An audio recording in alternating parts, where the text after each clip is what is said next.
Hey ladies and gentlemen, welcome back to the channel. As always, it is Nick here, back to your daily crypto news and analysis. And today we are going to be talking about Ripple and XRP, as well as the vast majority of crypto and finance. And with that being said, I hope that you are all having a beautiful day or a beautiful night wherever you guys are out there in the world. There was an old article that got posted over on MarketWatch, and it was opinion. Most US banks are technically near insolvency and hundreds are already fully insolvent. Now listen, as we look at banks, one of the biggest things that I will mention around banks is the fact that, yeah, I do believe that a lot of them are insolvent. I also believe that this is why we are seeing so many high interest rates regarding credit and also loans. Mortgage rates, things like that, they're starting to drop a little bit. Liquidity might seem like it's easing at this current moment in time, but I still believe that this is just a small hiccup in the overall long-term span. Now, when I say this, the reason why I believe that is because going all the way back to 2023, during the March and April timeframe when we started to see major banks collapsing, which is when this article was written, we seen the Treasury and also the Fed telling us that all banks are safe, that everything is fine, that your deposits are covered, all this nonsense.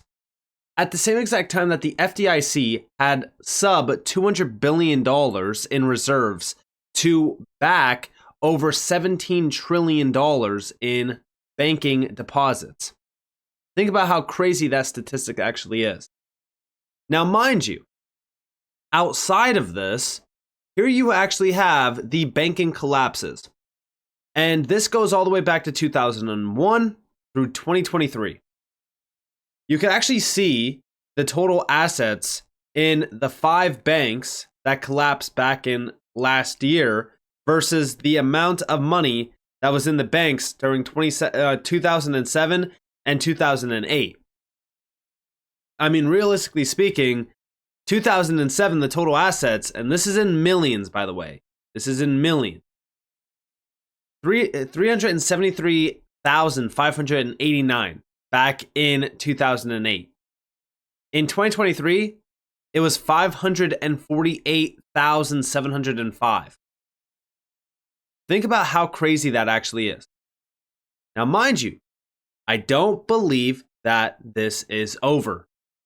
Because when we look at liquidity, it might have eased in the short term, but in the long term, they need an answer to what is actually happening. We have not slowed down on printing. Inflation is still there. We are constantly printing more money. We just hit $34 trillion at the same time that OPEC and major nations are dropping the US dollar. And we question, what is going to happen next? Are we about to see a flood of the US dollar coming back to us where we start to have hyperinflation brewing? And during that time, what do you think happens with major banks? What do you think happens around the US economy? Currently speaking, the liquidity crisis that everyone has been talking about and addressing, I still believe is there. I still believe that major banks, credit issuers, they are at a standstill. I think that this is also why almost anyone can go get a mortgage right now. They want to give people mortgages. And I've always talked about this in the past as well. And the direct quote that I mentioned was, they will loan to you at the worst time, and they won't want to loan to you at the best time. And this even goes all the way back to collapses. I know a lot of great individuals that are much older than me that were in real estate or getting into real estate around the crash. They seen it as a huge opportunity. They said that they couldn't even get any loans. They couldn't get any mortgages. They had to utilize cash during that time. This is proof that the big banks and the major banks and all the credit issuers, they never want to give you things when the giving is technically a good time. They want to give it to you when things are looking like it's about to crash, or there's big issues, or they need to loan money in order to get payments back. They need liquidity back. Now, for anyone who is wondering why I'm talking about them loaning out money, it's as simple as this article here. How banks use loans to create liquidity. Loans are more important than deposits when banks create liquidity. I think everyone needs to go and read this article. This got posted actually back in June of 2023. This is a crucial one to understand because at the end of the day, those loans are so damn crucial to these big banks. In fact, it's basically the lifeblood for these major banks. At this current moment in time, as we are looking at the major banks, especially like JP Morgan, for an example, Bank of America, even if liquidity has improved, even if there is no liquidity crunch on these banks, which is very hard to believe in my opinion, Basel III is going to be the major problem. That is going to cause a significant amount of bank failures, in my opinion. But also, money is leaving the banks, and it's going over to markets, including crypto, which is also another reason why crypto gets thrown under the bus quite often. But I seen this back in September. The US Treasury plans to buy back outstanding securities next year to boost bond market liquidity, but a senior official says it won't ease periods of extreme financial stress. In other words, they are very confused and are hoping for the best. Hold on tight. Followed by this, January 5th. Breaking news. The United States' second largest pension fund may borrow more than $30 billion to help it maintain liquidity without having to sell assets at fire sale prices. Everything is wonderful. Again, this is a big thing to watch right now. And also, at the same exact time, we have Janet Yellen declaring that the US economy has achieved a soft landing. A true comedian. Last year, we saw some of the biggest bank failures in American history, and today, the Federal Reserve has over $1 trillion in unrealized losses, and inflation is not back at 2%. Again, like I said, the entire market, everything happening around the economy right now, they're trying to make this narrative that, oh, everything is all fine. Now everything's back to normal. There's no crash coming. It's all good. Everything will look great leading up to a crash, meaning everyone will have a great time because, again, they're making money. Money is being made. Once the crash happens, that's it. The good times will end. I've always said this in the past as well. When we talk about these major crashes brewing, people will be buying up new houses, new cars, buying the latest things. Because again, things are looking good. We'll have a blow off top, possibly, things like that. But then what happens after that is doom and gloom. All of that stuff gets washed away. We need to prepare for a possible liquidity crisis. And I've been talking about this for a while. Even with Basel III on the horizon, now is probably the best time to be looking at this. And by the way, central banks, January 5th as well, bought net 44 tons of gold in November.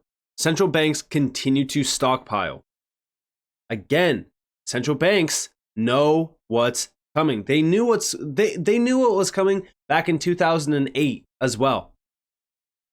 Look at the narrative. Look at the pattern. Also, major countries are saying we need reforms to the international monetary system.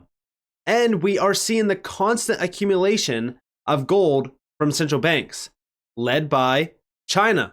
Open your eyes. And again, the BRICS just expanded rapidly. We have been focused on it. Now, what is the best thing positioned at the forefront of a liquidity crisis? Well, let's look into a few videos and let's look into a few insights. Liquidity crisis aversion by Chris Larsen. This got posted by King Mansa Musa over on X. Check this out. 10 years out on the financial crisis, we still don't have the infrastructure perhaps to prevent the next one. And I think this is where digital assets can really help, because an efficient digital asset can really solve some of the key problems in global liquidity. The world's got trillions and trillions of dollars tied up in liquidity just to get around how clunky the movement of value is around the world. If with a really efficient digital asset, something like XRP, again, that's what we believe will be the most efficient, you can now reduce trillions and trillions of capital from being tied up. So you can make those transfers instantly as a bank or as a payment provider or as an enterprise without having to have money pre-positioned all over the world. And, this is something that I always mention when we talk about XRP on the channel, is that the land is ripe. It really is. Everyone keeps forgetting what XRP can accomplish for big banks and for the financial system. $27 trillion was the last known amount that was in those Nostra accounts locked away, collecting dust. When you think about unlocking liquidity and solving a liquidity crisis, XRP is there. It's perfectly there, positioned at the forefront as a solution to this problem. But also, check this out. Back in December 2022, this got posted by Crypto Airy. The $65 trillion off the balance sheet debt the BIS issued a report on, with its murky view of just how close we might be to a liquidity crisis, in my opinion, will set CBDC narratives into hyper mode, because injecting liquidity with today's inflation is not ideal. XRP might help. Now here at Drupal, we've built a CBDC private ledger that is based on the same blockchain technology that powers the XRP ledger, which was built for payments and designed for issuing currencies. Each central bank will have complete sovereignty and ability to customize their CBDC based on their own unique privacy and policy requirements. Neutral bridge currencies like XRP, which is an open source, public, and decentralized digital asset, will play a key role in facilitating such interoperability. And keeping sustainability in mind, the CBDC private ledger is carbon neutral and 120,000 times more efficient than proof of work blockchains.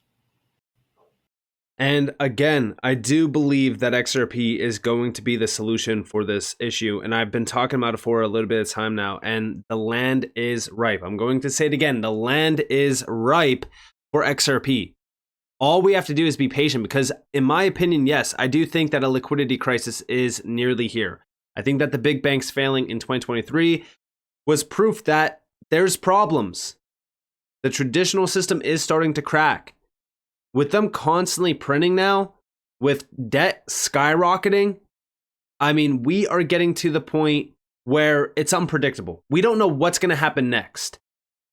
And some sort of big event is going to force the hand. We've been talking about this for a little bit of time now with CBDCs. 801_XRP also posted regarding CBDCs around the same time. The adoption of CBDCs could come from banks. CBDCs could fix a liquidity crisis. CBDCs are an evolution of money. The dollar could be a CBDC, we said. I think the driver of CBDCs is technology, and Ripple is doing kind of like CBDC with XRP. This adoption of CBDCs maybe will come from the institutions, because the larger financial transfers are the ones that require most. And sometimes there's a liquidity crisis or liquidity problems that could be fixed with the CBDCs. So, and we go back, if we review our own conversation, that we are talking about CBDCs as dollar, if we look as a simple way. But the thing is, like, the technology of CBDC, of stablecoins, is like a pre-CBDC, and when this central bank comes as the support to secure that will not be a liquidity crisis or will not be a dip from the price of the own currencies, it's like the natural evolution of this kind of money, at least how I see. And I think this driver of CBDCs will be this technology, and Ripple is doing something pretty interesting as kind of CBDC, but with their own tokens. Just to explain something pretty fast, they give XRPs to institutions through exchange, and if the price goes down or maybe up, they just fix this volatility and adds whatever is required. If it's required less money or more money, just they fix it, and you get whatever you send. It's like $1 million or $2 million. So they fix this liquidity because there is no CBDC at the moment. But when the CBDC comes, they will fix this, and Ripple will support this just as the infrastructure, you know. So what is coming with CBDCs is a more trust on central banks, because there is a part that is decentralized on the infrastructure, as we can say XRP ledger, the blockchain. And just what he was basically saying there, to really kind of sum it all up, because I know that it might not have sounded clear for most people. What he's saying is that with the XRP ledger and with the CBDC platform that Ripple has launched and is utilizing and pioneering to central banks, they are positioning XRP at the center point between all CBDCs. The CBDC platform that they built can provide a one-stop shop for central banks to not only launch, issue, program, utilize. It is everything all in one for these central banks. Everything. And that's what these central banks want, especially from a technology provider. And remember, right? CBDCs need DLT and blockchain. But what's crazy about all of this, right, is what we've seen back in July of 2022. And this got posted by Matthew Lin Y. How to fix a liquidity crisis. In two pictures here, look at how crazy this actually is. So it first got posted by Nate855. ESMA staff meetings with external stakeholders. Who did they meet with? Stellar, Swift, Ripple, the payment rails. These are the three big players. Bright future ahead. And here we actually have at the, let me open this up in a new tab real quick. You can just see at the bottom there, you have Stellar Lumens, global payment solutions for digital transformation. But then you also have a few other players. This is all DLT. But Ripple, markets and crypto assets. Mika, main topics discussed was Mika, which by the way goes live this year.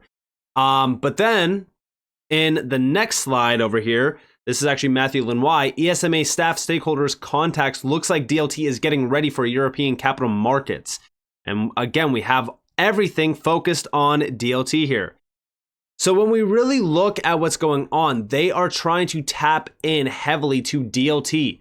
They want the digital rails. These are the future rails of the system. And what's even crazier about all of this is everything's aligning perfectly for them to go live with DLT blockchain CBDCs. It's kind of crazy how all of this is aligning at a perfect time, and everything that we have been seeing is just, again, accelerating that and pushing us closer and closer to it. But this is also why I've said, guess what? It's all planned. It's all coordinated. And last but not least, I wanted to just include this post by Pharaoh X33 because this has been my thought process forever around XRP. So you're telling me we're experiencing a liquidity crisis and the company Ripple being aggressively attacked by the SEC has a solution called on-demand liquidity. And the commodity for their solution, XRP, is the only asset that has been suppressed since 2021. No coincidences. And again, this is something so crucial to mention because it's comical. It's almost hilarious at this point. Again, I could wear the tinfoil hat. I could be a conspiracy theorist. I could talk about it all day long. I could say, yes, XRP will be one of the most valuable tokens in this space. XRP is suppressed. It's being held down. They're trying to shake everyone out.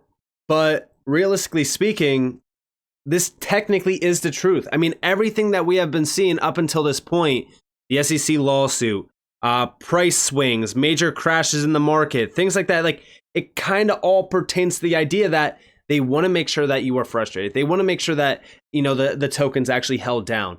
I mean, again, we could speculate all day long. Other people have said, oh, it's because there's no builders, there's no use cases on the XRP ledger, but there's 1,500 plus projects already on the XRP ledger. So what's really going on here? What's actually happening? In my opinion, a lot of this technology is being held down or held back to prepare and to have these big players in these big countries and these big central banks all prepare the infrastructure for these new technologies. That's my thought process on it. But let me know what you guys think down in the comments below. I'd love to hear your thoughts. If you guys did enjoy the video, definitely leave a like, subscribe, turn notifications on because of more free content. You guys are more than welcome to follow me on Twitter and join the free Discord in the description below. And with that being said, guys, it's been Nick. Peace out.